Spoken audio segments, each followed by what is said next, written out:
Okay dear students, তাহলে আজ আমরা শুরু করছি ক্লাস 10-এর লেসন 3-তে যে দ্য পাসিং অ্যাওয়ে অফ বাপু নামক যে গল্পটা ছিল সেটার আমরা ইউনিট 1 এবং ইউনিট 2 ইতিমধ্যে দিয়ে দিয়েছি। আজ আমরা বাংলা মানে করব এই দ্য পাসিং অ্যাওয়ে অফ বাপু গল্পটার যে ইউনিট 3 আছে সেটাকে। এই ইউনিট 3 গদ্যটা বেশ ইম্পর্ট্যান্ট মাধ্যমিকের জন্য এবং অন্যান্য যে টেস্ট এবং ইউনিট টেস্ট সেগুলোর জন্য। বেশ কয়েকবার এই ইউনিট 3 গদ্যটা আমাদের পরীক্ষায় এসেছে, মাধ্যমিকের টেস্টে, ইউনিট টেস্টেও এসেছে। যাই হোক, চলো আমরা আজকে শুরু করছি ক্লাস 10-এর লেসন 3। গদ্যের নাম হচ্ছে the passing away of Bapu, unit 3। যাই হোক, আমরা লাস্ট পর্যন্ত দেখেছিলাম যে গান্ধীজির যে মৃতদেহটা সেটা একটা খোলা ট্রাকের উপরে করে নিয়ে যাওয়া হচ্ছিল এবং প্রচুর মানুষজন তার অন্ত্যেষ্টিক্রিয়ার যে যাত্রা তার সঙ্গ নিয়েছিল। চলো ইউনিট 3-তে কি বলছে দেখা যাক। প্রথমেই বলছে সাম ডেজ আফটার, অর্থাৎ কিছুদিন পর। সাম ডেজ আফটার অর্থাৎ কিছুদিন পর। কিসের কিছুদিন পর? দ্য ফিউনারাল অর্থাৎ অন্ত্যেষ্টিক্রিয়ার কিছুদিন পর, অর্থাৎ শেষ কৃত্যের কিছুদিন পর, অর্থাৎ গান্ধীজিকে যে পুড়িয়ে দেওয়া হয়েছিল তার কিছুদিন পর। ওই জন্য বলছি some days after the funeral, অর্থাৎ অন্ত্যেষ্টিক্রিয়ার কিছুদিন পর কি হয়েছে? এ স্পেশাল ট্রেন, একটা বিশেষ ট্রেন, টুক গান্ধীজিস এসেস টু এলাহাবাদ, অর্থাৎ একটা বিশেষ ট্রেন টুক গান্ধীজিস এসেস। এসেস বলে তো এস বলে তো ছাই, অর্থাৎ এসেস বলে তো ছাই ভস্য। তাহলে কি বলছে? এই special train to Gandhiji's ashes, অর্থাৎ একটা বিশেষ ট্রেন গান্ধীজির যে ছাই ভস্য, অর্থাৎ গান্ধীজিকে যে পুড়িয়ে দেওয়া হয়েছিল, দাহ করে দেওয়া হয়েছিল, তারপরে যে ছাই ভস্যটা পাওয়া গেছিল যে ছিল, সেই ছাই ভস্যটাকে কি করা হয়েছিল? নিয়ে আসা হয়েছিল কোথায়? এলাহাবাদে। ওই জন্য বলছি এই স্পেশাল ট্রেন, একটা বিশেষ ট্রেন টুক গান্ধীজিস এসেস, গান্ধীজির ছাই ভস্যটা নিয়ে এসেছিল কোথায়? এলাহাবাদে হয়েছে। The compartment was ডেকড। ডেকড মিনস হচ্ছে সজ্জিত বা সাজানো। এখানে কি বলছে? দ্য কম্পার্টমেন্ট ওয়াজ ডেকড, অর্থাৎ এটা একটা প্যাসিভে দেওয়া আছে। কম্পার্টমেন্ট ওয়াজ ডেকড কি বলছে? দ্য কম্পার্টমেন্ট ওয়াজ ডেকড, অর্থাৎ কামরাটিকে সাজানো ছিল বা সাজানো হয়েছিল কি দিয়ে? উইথ ফ্লাওয়ার্স, ফুল দিয়ে। বোঝা গেছে কি বলছে লাইনটা? লাইনটা তাহলে আমরা কি পেলাম? The compartment was ডেকড with flowers, তাহলে কামরাটাকে সাজানো ছিল বা সাজানো হয়েছিল উইথ ফ্লাওয়ার্স, ফুল দিয়ে। তার মানে গান্ধীজির ছাই বস্ত্রটা যে একটা বিশেষ ট্রেনে করে নিয়ে আসা হচ্ছিল এবং সেই ট্রেনটার যে কামরাটাতে গান্ধীজির ছাই বস্ত্রটা ছিল সেই কামরাটাকেও সুন্দর করে সাজানো হয়েছিল। People on the train, people on the train অর্থাৎ জনগণ বা লোকজনেরা কোথায়? অন দ্য ট্রেন, ট্রেন অর্থাৎ অর্থাৎ ট্রেনের মধ্যে থাকা লোকজনেরা স্যাং ভজন, তারা কি করছিল? ভজন গাইছিল। অর্থাৎ ট্রেনের মধ্যে লোকজনেরা কি করছিল? ভজন গাইছিল। কোন ট্রেনে? যে ট্রেনটাতে করে গান্ধীজির ছাই বস্ত্রটা নিয়ে আসা হচ্ছে সেই ট্রেনটাতে যে লোকজনেরা ছিল তারা কি করছিল? ভজন গাইছিল। People did not weep any মোর, লোকজনেরা কাঁদছিল না। প্রথমে কিন্তু লোকজনেরা আমরা দেখেছি যে ইউনিট 1-এ না দেখলে আমরা ইউনিট 2 এ দেখেছি লোকজনরা প্রচুর কান্নাকাটি করছিল, এমনকি আমরা ইউনিট 1 এও দেখেছি লোকজনরা কান্নাকাটি করছিল। এবার এই 3 নম্বর ইউনিটে এসে কি বলছে, people did not weep any more, যে লোকজনেরা কোনো মতেই কাঁদছিল না, ফর দে কুড ফিল গান্ধীজির presence amid the flowers and the songs. কেন কাঁদছিল না? না কাঁদার কিছু কারণ আছে। কেন? এই যে ফর মানে এখানে জন্য, কিসের জন্য তারা কাঁদছিল না? দে কুড ফিল গান্ধীজির প্রেজেন্স। কেন? কারণ তারা গান্ধীজির উপস্থিতিটা অনুভব করতে পারছিল। Amid the flowers and songs, কথায় গান্ধীজির উপস্থিতিটা তারা কথায় অনুভব করতে পারছিল। এই যে ফুলগুলো ছিল এবং যে গানটা চলছিল, অর্থাৎ যে ভজনটা চলছিল, এই ভজন এবং ফুলের মধ্যে জনগণেরা, পাবলিকেরা গান্ধীজির উপস্থিতিটা লক্ষ্য মানে অনুভব করতে পারছিল, তার জন্যই তারা কাঁদছিল না। বোঝা গেছে? লাইনটা আর একবার বলছি, people did not weep any মোর, লোকজনেরা আর কাঁদছিল না। ফর, কেন? কিসের জন্য কাঁদছিল না? দে কুড ফিল, তারা অনুভব করতে পারছিল। কি অনুভব করতে পারছিল? গান্ধীজির প্রেজেন্স, গান্ধীজির উপস্থিতি, amid the flowers and the songs, অর্থাৎ এই যে ফুল এবং গানের মধ্যে, এই ফুল এবং গানের মধ্যে জনগণেরা গান্ধীজির উপস্থিতিটা অনুভব করতে পারছিল, তার জন্যই তারা কাঁদছিল না। পরবর্তীতে বলছে, অ্যাট এভরি স্টেশন, প্রত্যেকটা স্টেশনে সরোফুল ক্রাউডস, অর্থাৎ দুঃখিত মানুষের ভিড়, ফিল্ড দ্য প্ল্যাটফর্ম, প্ল্যাটফর্মটাকে ভরে দিয়েছিল। কি বলছে?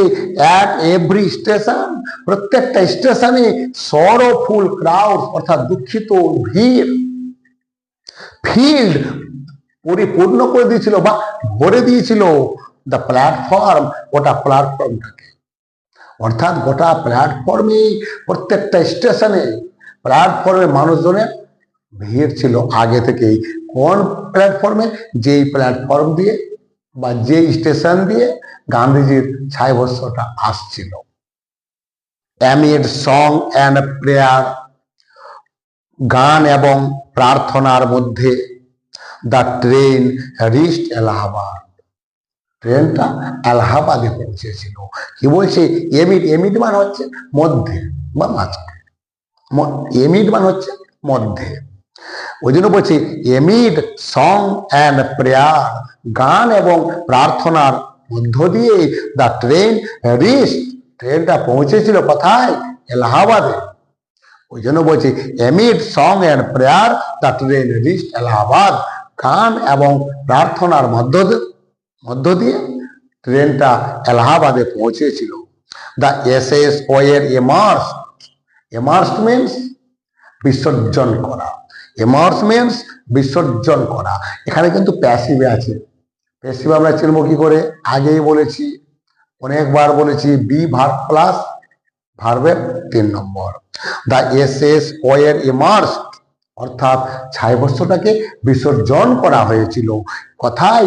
ইন দ্য গঞ্জেস, অর্থাৎ গঙ্গার জলে, অর্থাৎ গঙ্গায় গান্ধীজি যে ছায়াবস্ত্র সেটাকে বিসর্জন করা হয়েছিল। হয়ের, যেখানে, যেখানে বলতে এই যে গঞ্জেস মানে গঙ্গাতে। এ হিউজ ক্রাউড, একটা বড় ভিড়, had gathered at the bank, এই নদীর তীরে, এই গঙ্গা নদীর তীরে আগে থেকে একটা বড় সড়ো মানুষের ভিড় আগে থেকে জমা হয়েছিল।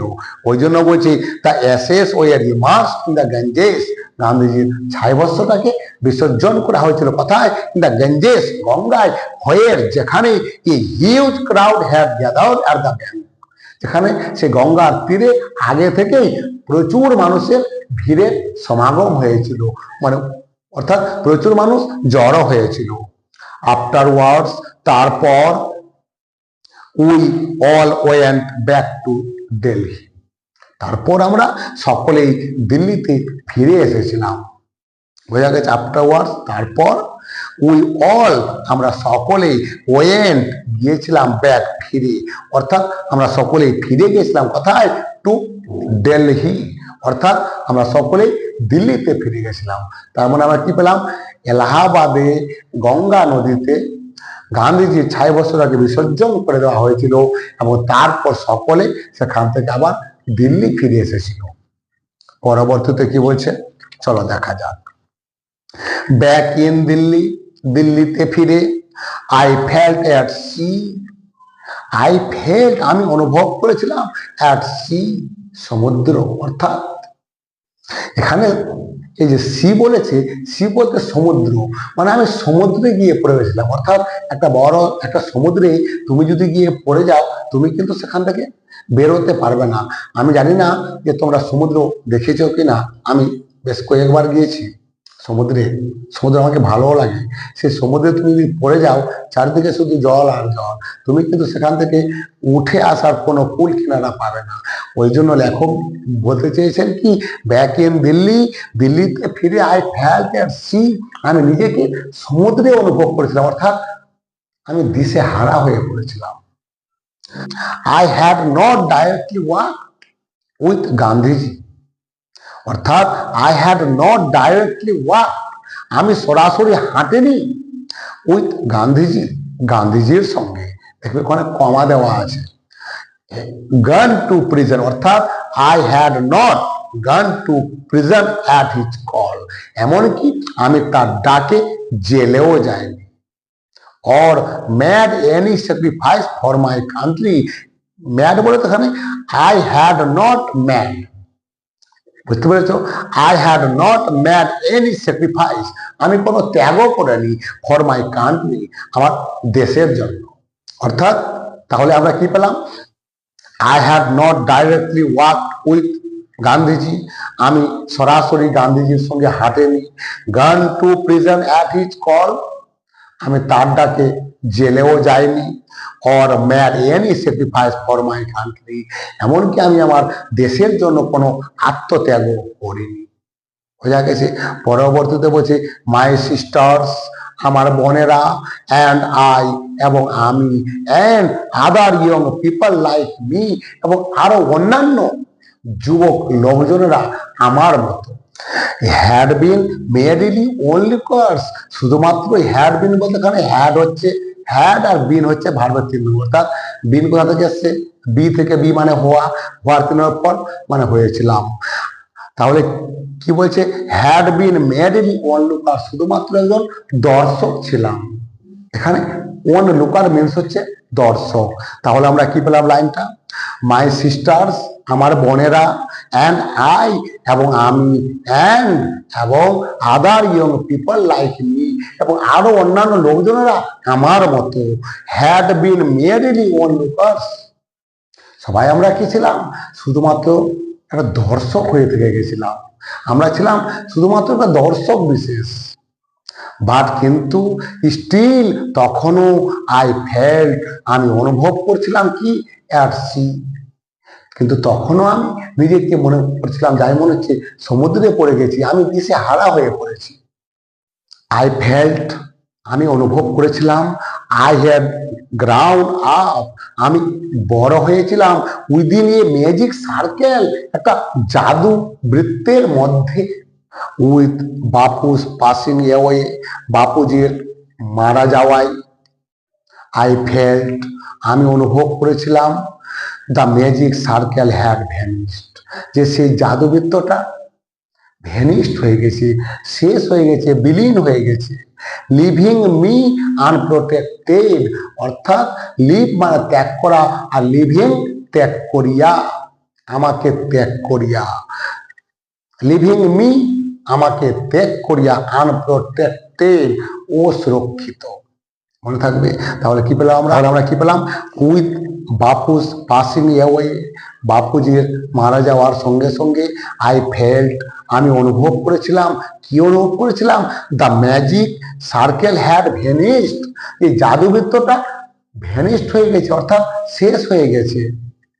লিভিং মি, লিভ মানে একটু আগেই বললাম, লিভ মানে হচ্ছে ত্যাগ করা, কিন্তু লিভিং মানে হচ্ছে ত্যাগ করিয়া। যেমন গো মানে হচ্ছে যাওয়া, গোয়িং মানে যাইয়া, গিভ মানে দেওয়া, গিভিং মানে দিয়া বা দেওয়ায়, বাই মানে কেনা, বাইং কিনিয়া।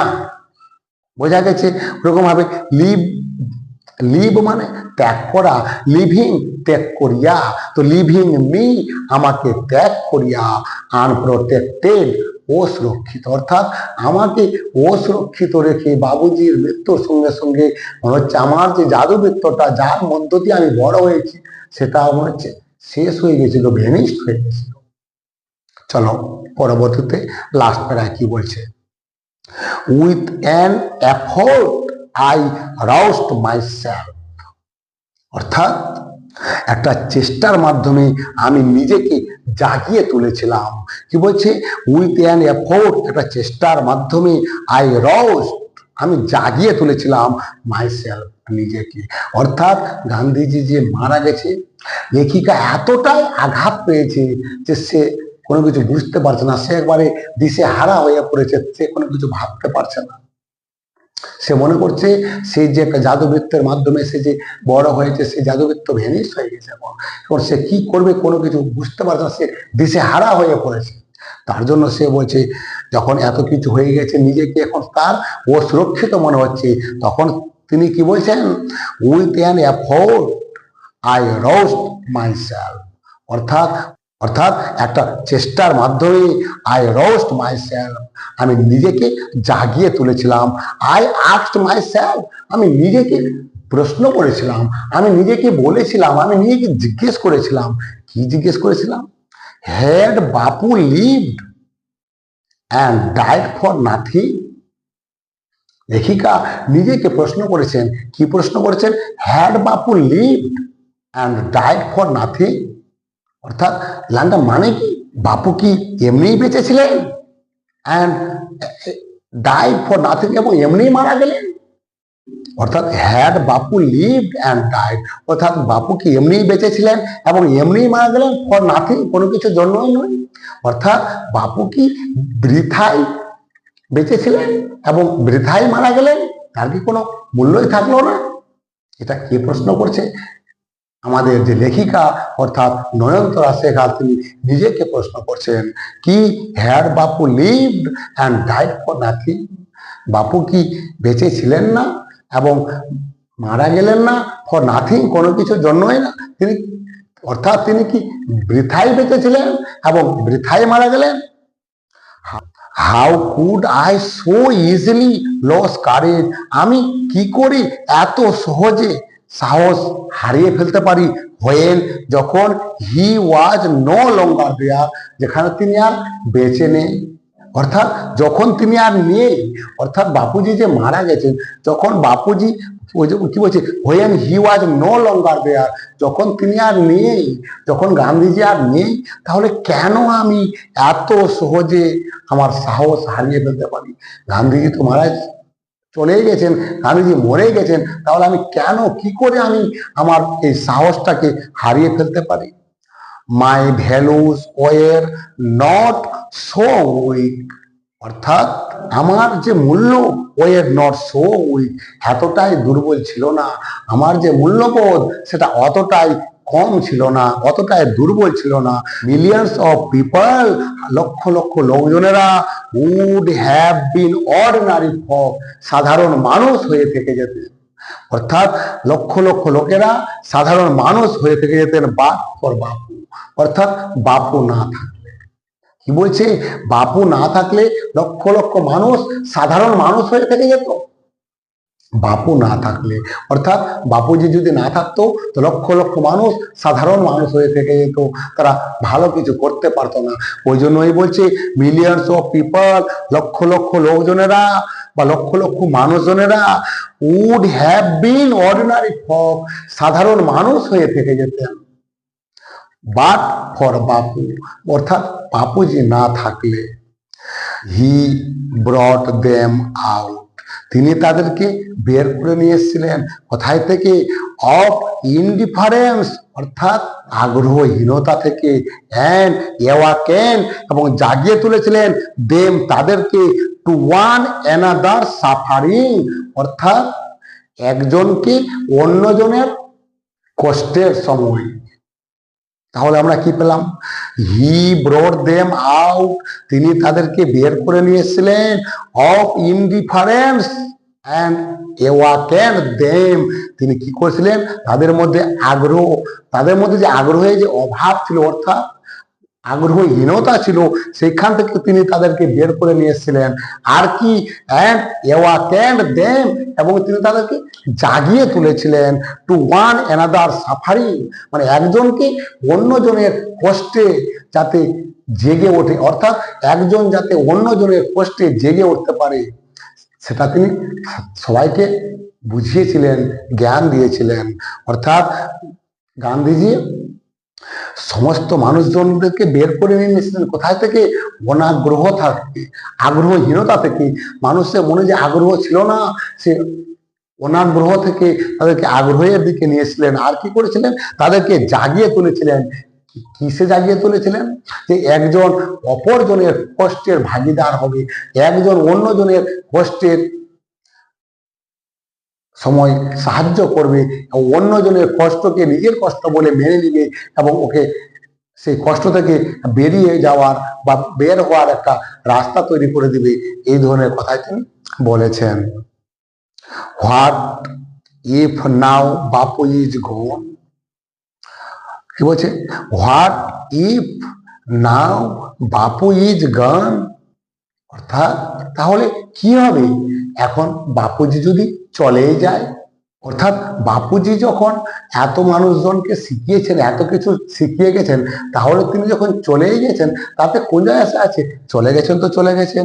We were still there young, আমরা এখনো এখানে আছি যুবক হয়ে, স্ট্রং শক্তিশালী হয়ে, অ্যান্ড প্রাউড গর্বিত হয়ে, to bear his banner before us, অর্থাৎ তার পতাকা সম্মুখে করে বহন করার জন্য আমরা এখনো এখানে বেঁচে আছি, দাঁড়িয়ে আছি। তাহলে কি পেলাম?